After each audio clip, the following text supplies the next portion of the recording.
Hey everyone, welcome back to the channel. Today's a bit of an odd one, especially for me, because it's a bit more of a dive into my 2022 reading stats. Now, a few of you asked about this and I put up a poll asking whether the overall community would want to see this or not, and 85% of the people who voted on that poll said, yes please, give me the stats. So here I am, aiming not to disappoint. Let's go and have a look at some figures.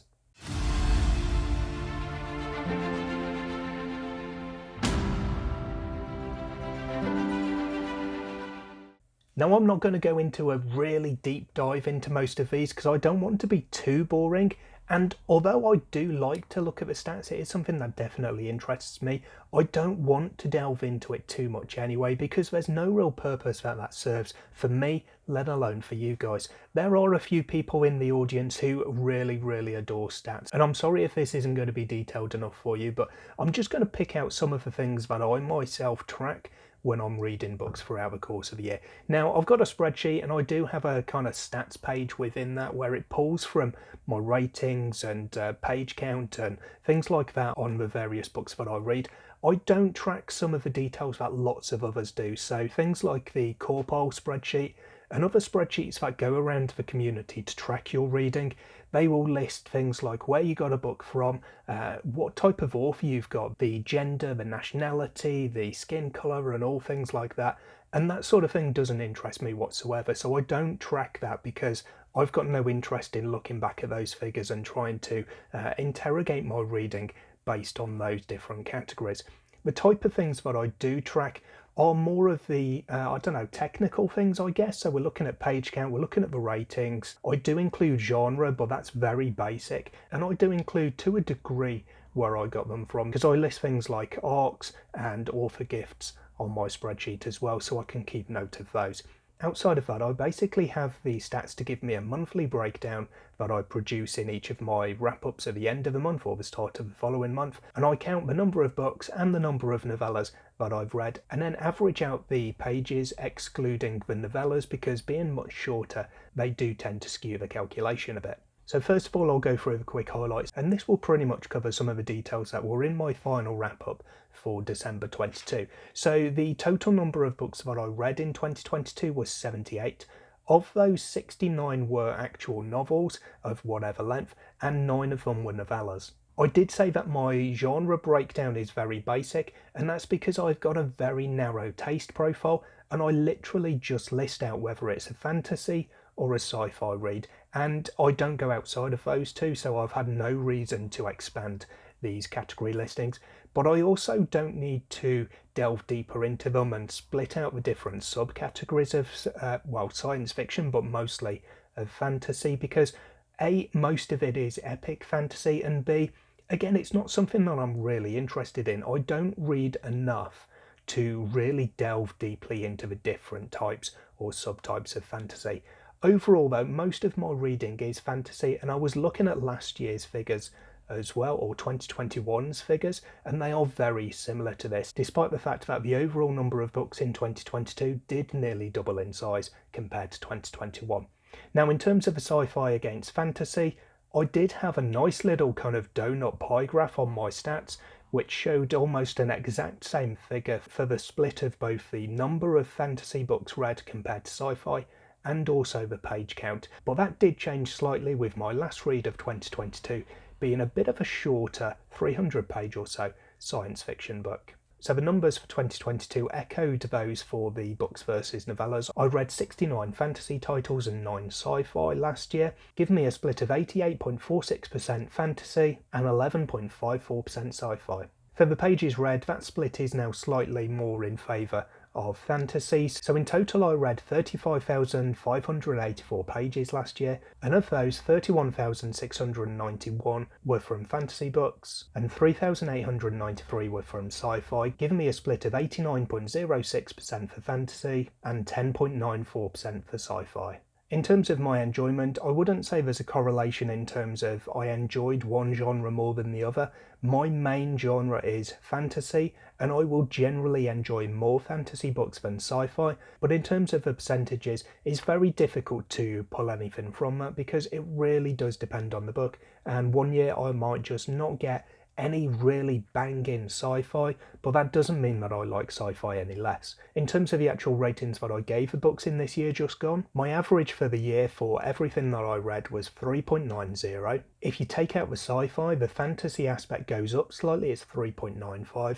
And for the sci-fi, it drops down to 3.56% because it's a much lower number of books read overall. It's not just a straightforward case of taking off that 0.5 that we gained for fantasy. If we want to do a similar split for the novellas, because I've not really talked about those, all I say really about the novellas in terms of the stats is that I remove the page count when I do the averages, so I'm only taking the average of the actual novels that I read. So as I said, I read 9 novellas last year.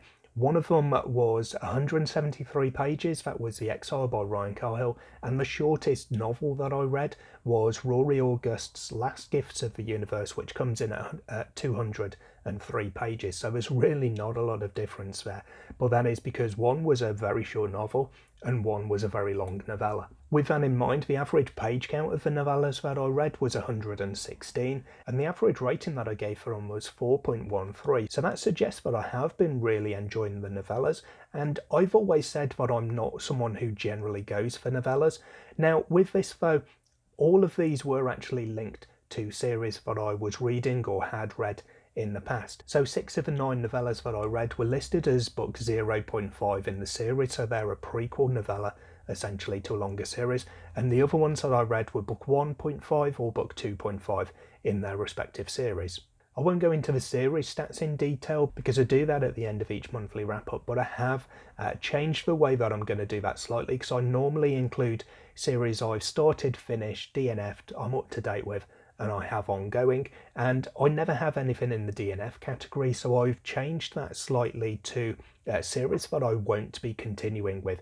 Now that sounds like the same, but the way I was looking at it, a series that I DNF'd was one that I previously said I was continuing with. I've read maybe 2 books in the series, but then I've decided actually I'm not going to continue it. That's DNFing a series for me, whereas if I just read the first book in the series and decide this one's not for me, I'm not going to continue, I don't include that as being DNF'd. So I am going to start tracking that for next year's stats that you'll see at the end of each month in my wrap up, but I'll include it under series not continued with rather than a DNF. So if I look at that for the series in 2022, of the 78 books that I read, 45 of these were actually the first book in a new series, and I continued or intend to continue with 26 of those, which is equal to 57.78%. So there are 19 series that I picked up book 1 and I decided not to continue with book 2. So if next year's plan were current for 2022, at the end of my December wrap up, you would have seen that 19 under the, where I list DNF, but it would just say series not continuing with, or however I choose to word it. The other thing that I was quite interested to look at was the new to me authors, so authors that I read in 2022 where it was their first book that I've actually picked up, and there were 50 new to me authors that I read, which equates to 64.1% of my reading. So I was really pleased to be discovering a lot of new authors this year, and many of those, I'm pleased to say, are included in that nearly 60% of the titles that I said that I'm aiming to continue with, or I already have continued with. One last thing that I did note down with regards to the general numbers, I said that I track the source of the books, so to speak. So I read 17 ARCs, so advanced review copies. Now I have split these out from books from the author, of which I read 16, so almost, of course, the same number.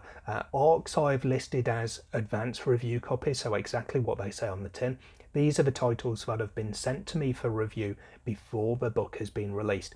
If it's a review copy that I've received from the author but the book has already come out, it's no longer an advanced review, so I've just listed them here as from the author. Now to do some comparison on those, I read 6,807 pages from advanced review copies, and I gave them an average rating of 4.08, so that tells me that I've been really enjoying these, and a large part of that is because I'm very picky on what I will accept as a review copy, but especially as an advanced review copy where there's more kind of onus on me to read that book quickly because I need to get a review done before, hopefully, the book's actually being released. So these are the books that, generally speaking, I'm really excited for, and a lot of them I've requested myself as well, either directly from the author when they've put out a call for review copies or through NetGalley.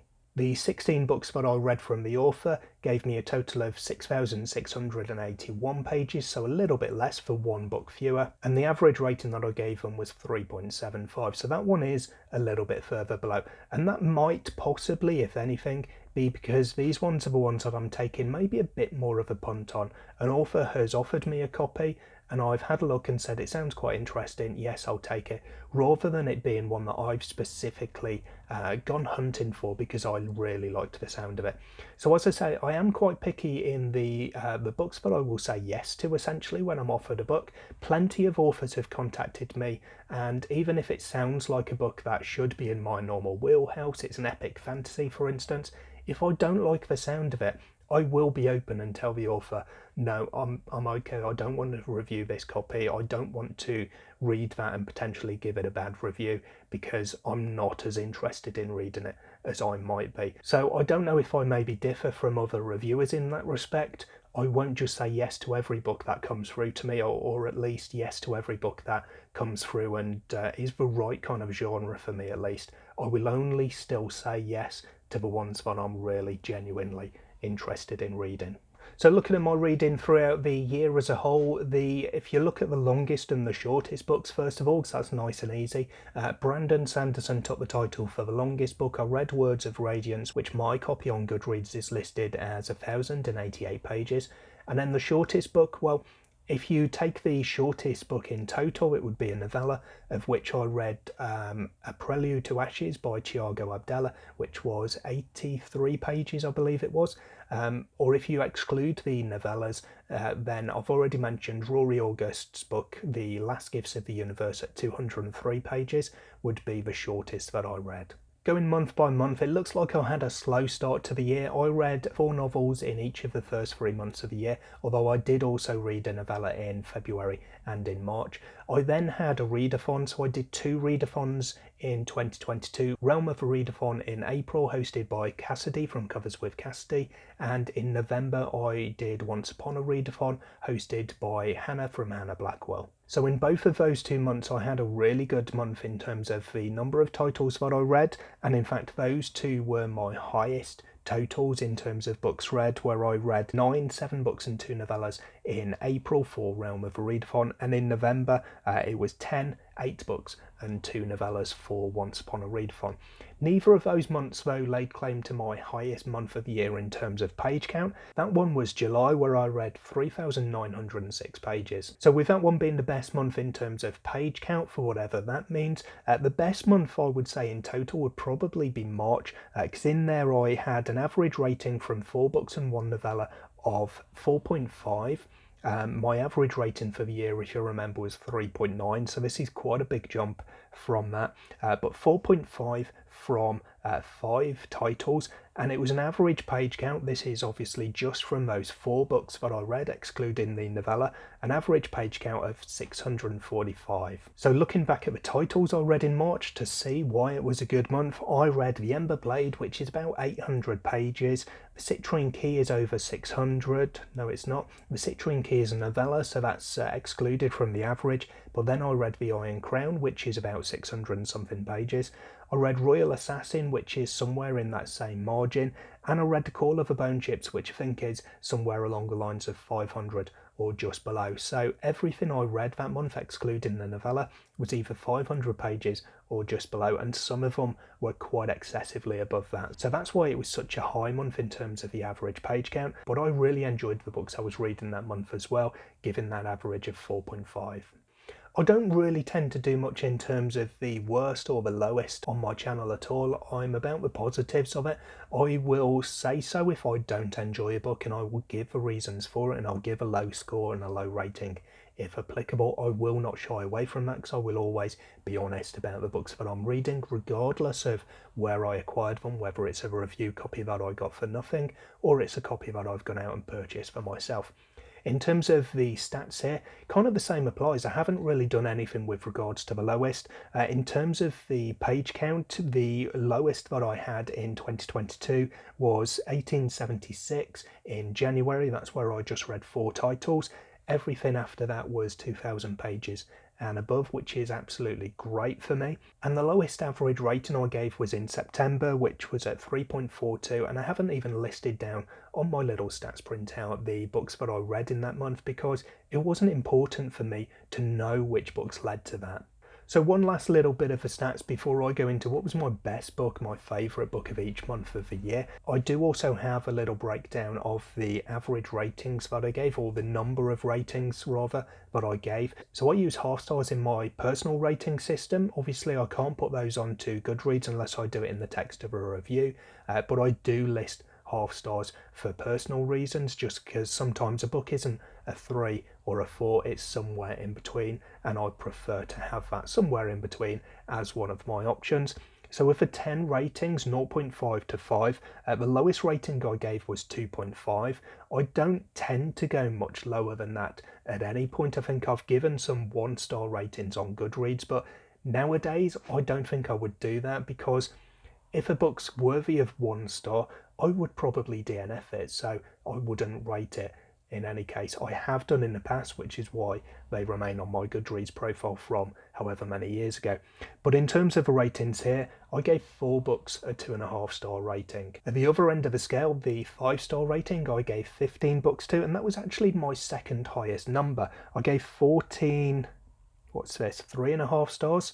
And the highest rating that I gave, or the highest number of ratings I gave, was 4 stars, which was 25 at 32%. So that's nearly a third of the books that I read last year in 2022 ended up with a 4-star rating, which is absolutely phenomenal. And of course that, and the second highest rating being a 5-star, that's what's led to me having an average rating of 3.9 over the course of the year, where I read 78 books.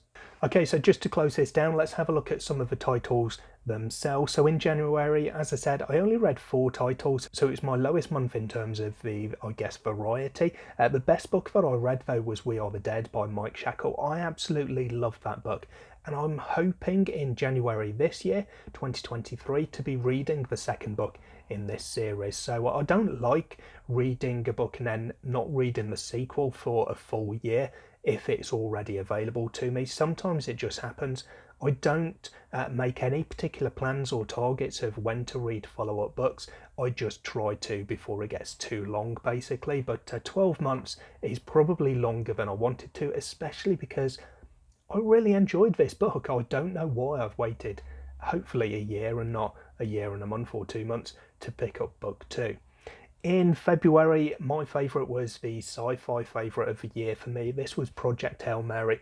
I had a great time with this, listening to it on audio, and I'm not going to pick up The Martian, which is kind of got a similar vibe to it, because I have already seen the movie of The Martian, and I don't mind going the other way, reading a book and then seeing a movie, but I don't tend to read a book after seeing a movie, because I already know a bit too much about it, even though there obviously will be some differences. In March, I've already covered the titles that I read in this particular month. It was a great month in terms of what I had there, but my pick of the month was The Iron Crown by L.L. McRae. I loved this one. It's remained one of my favourites throughout the year, and like Project Hail Mary before it, it was one of the titles making up the top 10 of my favourite reads of 2022.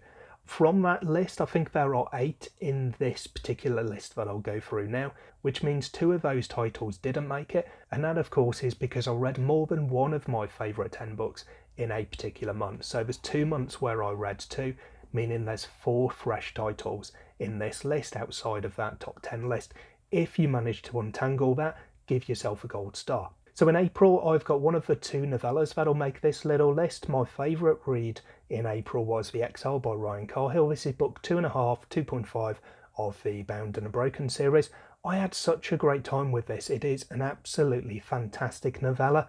I've said before that I don't read too many. I read 9 over the course of this year. Not only was this one my favourite novella of the year, it made my top 10 reads of the year all told, and I would definitely say this is my favourite novella. The Citrine Key by L.L. McRae was another fantastic novella that could have made this list if The Iron Crown wasn't on there, and maybe one of the other titles that month, I don't know. But it was a fantastic year for the novellas, as you could see from the average rating that I did give them earlier on. May was one of those months where I had 2 titles in my top 10 of the year, so it was a really good month for quality there. I went with Along the Razor's Edge though as my favourite of the month. That was the first book in the War Eternal series by Rob J. Hayes. I think that was also the month that I read Words of Radiance, so that was a book from my top 10 of the year that didn't quite make it into this list because I preferred overall Along the Razor's Edge. In June, the favourite book of mine that I read was The Coward by Stephen Aryan. It was such a unique tale, or not necessarily unique, but it was definitely refreshing because it wasn't just following those same tropes, those same stereotypes as every other epic fantasy of its ilk. So I really, really appreciated this one, making it my favourite book of the month. And then in July, I couldn't not have this one as the winner for the month because it was my best book of the year. This was Bonds of Chaos by Zach Argyle, book 3 of Threadlight. I won't talk about it much because I have spoken about it a few times recently when I've been wrapping up my kind of year in review. So I'll move on to August, and my favourite book of the year is another one that didn't make my top 10, not quite. I gave this one, I think, 4.5 stars, but I still highly considered putting it into my top 10. This was Silver Queendom by Dan Cobbold. I don't know whether it's a standalone, it's not listed as being the first in the series. I think the author has said that he would like to revisit these characters and situations, and I'd love to see more. This is a thieves' tale basically. It's all about a big heist, and there's various other heists that they go on to build up to this final kind of jackpot figure essentially. But I really, really enjoyed it. I had such a good time with it, and I definitely recommend it to anyone who likes that kind of thing. September brought me The Path and Away, Ringlander as it's more often known due to the series name being prominent on the title. This is by Michael S. Jackson, and again I had a great time with this. This was a month with one of the prequel novellas as well, so I read The Battle That Was Lost. Being a prequel novella, I read that first before The Path and Away, and I didn't get as much out of it. So that overall kind of average score for the novellas, I reckon would have been up slightly, because if I'd have read the novel here, Ringlander, The Path and Away, before I read The Battle That Was Lost, I think I would have appreciated The Battle That Was Lost quite a bit more. In October, my favourite book of the month, again, I struggled on this one because I did have a couple of really good books, a couple of 5-star ratings I think, but one of those was the novella that won out. This was Strangers in the Promised Land by Jim Wilborn, book 1.5 of his Continua Chronicles. I just really, really enjoyed this one. It was a great little addition to give me a bit more, not backstory because it's following on the story, but to give me a bit more story on a couple of the kind of lesser characters that we had in the Seventh Cadence, and I really appreciated it because I liked those characters in the first book in the series, so I was really excited to hear a bit more and to find out what happened to them after the book ended. In November then, with a lot of competition because I read 10 books in total, I picked out the Written by Bengali, book 1 of Emaneska, as my favourite book of the month. This is one that I'm really excited to continue with in 2023 because I loved the audiobook narration for this one. But it's one of those things that I love, a real classic feel of fantasy with a modern writing style. So top marks for Bengali. It's one of my favourite books of the year. It made my top 10 list, but it was definitely my favourite book in November. And then we've got a similar title to round out the year. My favourite book of December was The Blood of the Spear, book 1 of The Eye of Eternity by Mark Timoney. For very similar reasons. It's got that classic feel, it's got that modern style. I just loved the story and the characters and the way that everything pulled together from this one. So it was a really great story. I've got the prequel novella for this one actually turned up whilst I was reading it, that's Starbinder. So I'm going to read that one hopefully quite soon, and then I'm looking forward to the second book coming out, which is being worked on at the moment. So there we go, that's a bit of a deeper dive, but hopefully not too deep and too boring, into my stats for my reading in 2022. If you found anything in here particularly interesting, or if there's anything that you really wanted to know about my reading in the kind of stats capacity and I didn't cover it today, let me know and I'll see if I've got that information for you. As usual, if you want to interact with me outside of the channel here, you can do so using the links in the description box. You've got my Instagram, my Twitter, my Discord, where you can come and join the book club, and there's some fantastic people there to chat with. And if you want to, you can also support me with my Patreon, and again there's a great group of people who've really offered me a lot more freedom because of the support that they provide me. So thank you so much to everybody who's supported me in general, but especially to my wonderful patrons who do so as part of this nice select club we've got. That's everything I've got for you today. I hope this was okay for you and not too boring. I'll catch you in the next one where normal service will resume. Until then, of course, take care of yourselves, read some good books. Bye for now.